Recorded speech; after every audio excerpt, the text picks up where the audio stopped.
Bom dia, pessoal. Vamos terminar o capítulo 21 de História 1, que a gente não havia terminado na aula passada. Afinal, eu havia parado na página, tinha terminado a página 10, ia começar a página 11, e faltou justamente a gente falar da Marcha da Família com Deus pela Liberdade, né? Então vamos lá, a gente já viu na aula passada que no dia 13 de março de 1964, o João Goulart fez um comício na Central do Brasil para fazer as reformas de base por decreto. Era essa a lógica dele, né? Tentar fazer as reformas de base por decreto, só que o decreto precisa ser aprovado pelo Congresso Nacional para ter validade efetiva, né?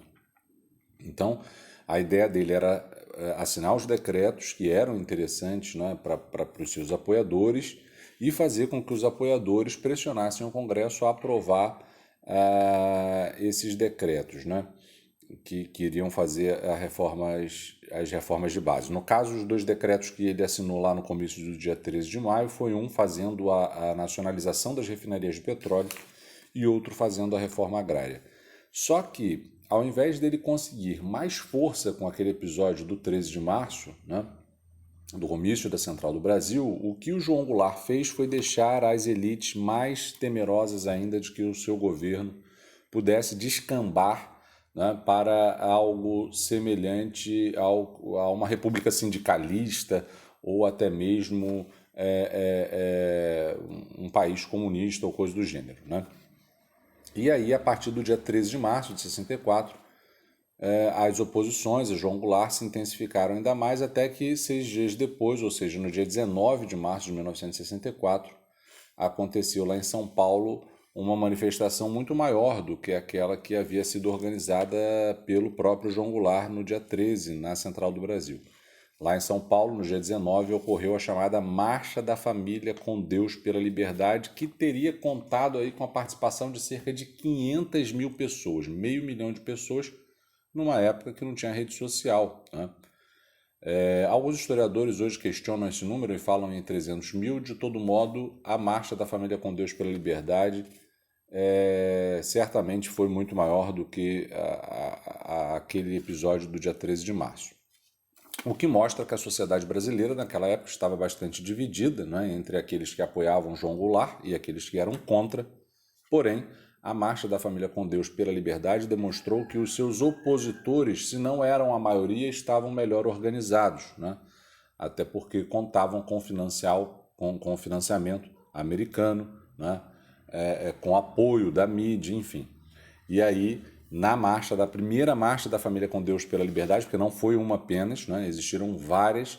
Existe uma historiadora, se eu não me engano, o nome dela é Aline Pressot, e ela conseguiu catalogar, e eu acho que, eu não me lembro mais, eu posso falar e aí vai ficar bobagem, posso falar bobagem, mas tipo, acho que era coisa de 50 marchas da Família com Deus pela Liberdade. Essa primeira aconteceu no dia 19 de março, lá em São Paulo, e outras se seguiram a esta, inclusive muitas ocorreram após o golpe ter sido desfechado, né? Muitas aconteceram em apoio ao golpe, já não mais em pedido ao golpe.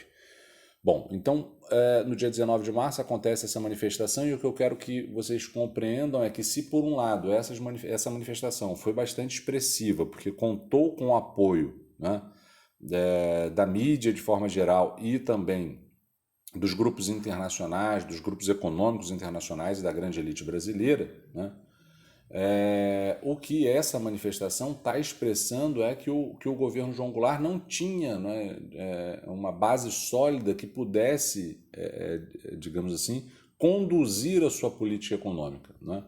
Então, essa manifestação, a Marcha da Família com Deus pela Liberdade, mostra claramente que os setores conservadores estavam muito bem articulados contra o João Goulart e que a queda dele era apenas uma questão de tempo, né?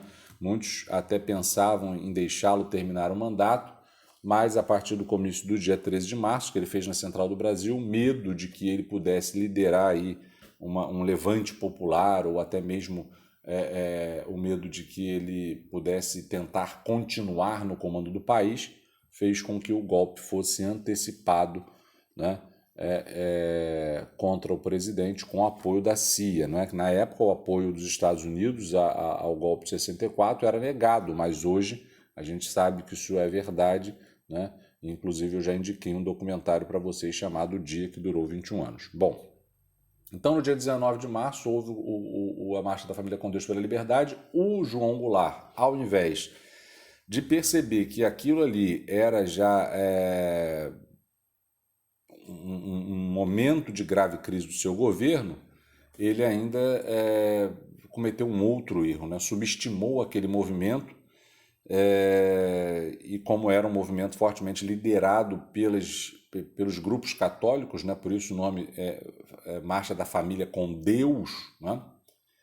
E aí muitos católicos acabaram, em apoio ao movimento, colocando terços e velas nas portas das suas casas, e aí teria, né? Ele teria dito que isso não seria suficiente para acabar com o governo dele, né? Não se sabe se ele disse efetivamente isso ou se isso foi uma espécie de fofoca, de boato e tal, mas de todo modo me parece que ele subestimou sim a Marcha da Família com Deus pela Liberdade, né? Porque depois disso ele ainda insistiu na tese de que o poder dele de fato era supremo, tanto é que ele anistiou, como eu já havia comentado com vocês, a revolta, os revoltosos melhor, né, da Marinha, que haviam feito uma greve, que haviam sido punidos pelos superiores militares, né? E isso foi entendido pelos militares como uma quebra da hierarquia militar, e a hierarquia é uma parada que é extremamente valiosa para os militares, ok? Bom, então no dia 31 de março de 1964 para o 1º de abril, na madrugada do dia 31 de março para o 1º de abril, tropas saindo de Juiz de Fora, né, lideradas pelo Olímpio Mourão Filho, o cara que havia em 1937 redigido o Plano Cohen para justificar, para legitimar, né, a ditadura do Estado Novo de Vargas. Esse mesmo cara, já idoso, já próximo de ser reformado, ele liderou as suas tropas saindo de Minas Gerais, saindo de Juiz de Fora em direção ao Rio de Janeiro. A capital já era em Brasília, mas o presidente João Goulart estava no Rio de Janeiro. Nem todo o corpo, né, burocrático administrativo do Estado brasileiro havia sido ainda transferido para Brasília, muitos ainda estavam no Rio de Janeiro. O presidente, no ato do golpe, estava no Rio de Janeiro e por isso as tropas do Mourão descem em direção ao Rio de Janeiro com a adesão de vários outros quartéis, né? Não foi só o exército comandado pelo Mourão, não, que não é o presidente, não é o vice-presidente. A tropa descia, não é visível, os militares leais ao João Goulart haviam, como é que eu posso dizer, avisado a ele, só que também, segundo evidências recentes, o chanceler, o ministro das Relações Exteriores, o Santiago Dantas, na época, ao que tudo indica, teria avisado o João Goulart que havia uma esquadra americana descendo o Atlântico em direção ao Brasil para apoiar os golpistas, né? Então, sabendo disso, João Goulart acabou optando por não resistir ao seu mandato, ok? E aí ele acaba saindo do Rio de Janeiro, indo para Brasília. Esperava-se que ele fosse resistir em Brasília, ele não fez isso, pegou um avião em Brasília, foi para o Rio Grande do Sul, e lá na sua fazenda, no dia 1º de abril de 1964, o Congresso Nacional, o presidente da Câmara dos Deputados, ele acabou declarando, né, vago o cargo de presidente da República, sendo que isso não era verdade, porque o João Goulart estava em território nacional. Então, o que a gente vê com esse episódio também é que, quando o Ranieri Mazzilli, que era o presidente da Câmara dos Deputados, vai lá e declara que o cargo de presidente da República estava vago no Brasil, mesmo quando o presidente estava em território nacional, isso mostra que não foram apenas os militares que deram golpe, né? Afinal, foi o presidente da Câmara dos Deputados que foi lá e declarou vago o cargo de presidente da República. Aliás, agora me perdoem, eu não estou me lembrando exatamente se foi o Ranieri Mazzilli que declarou ou se foi o Auro de Moura Andrade, que era o presidente do Senado. Eu acho que foi o Auro de Moura Andrade, né? Depois eu dou uma pesquisada aí. Mas o fato que é importante é que foi o Mazzilli, né? O Ranieri Mazzilli, o presidente da Câmara dos Deputados, que foi empossado, né? Como o presidente da República por alguns dias, até que os militares então pudessem de fato escolher um nome para governar o país. E aí, quando João Goulart viu que o cargo de presidência da República havia sido declarado vago, ele saiu do Rio Grande do Sul, foi para o Uruguai, onde ele ficou e morreu no exílio, né? Eu não me lembro se ele morreu no Uruguai ou na Argentina, porque ele ficou no exílio entre o Uruguai e a Argentina, até que foi morto de forma muito suspeita, né? As fontes oficiais dizem que ele morreu de morte natural, mas existem indícios muito sérios de que ele teria sido assassinado, ok? Mas o fato é, então, que no dia 1º de abril de 1964, o golpe contra o João Goulart estava consumado e o apoio americano sequer foi necessário, porque os militares não tiveram resistência das tropas leais ao João Goulart, como eu já disse, ok? Então, no dia 2 de abril de 1964, logo foi sendo instituída esse regime autoritário, né? E é isso que a gente vai ver a partir daqui, né? A montagem da estrutura repressora.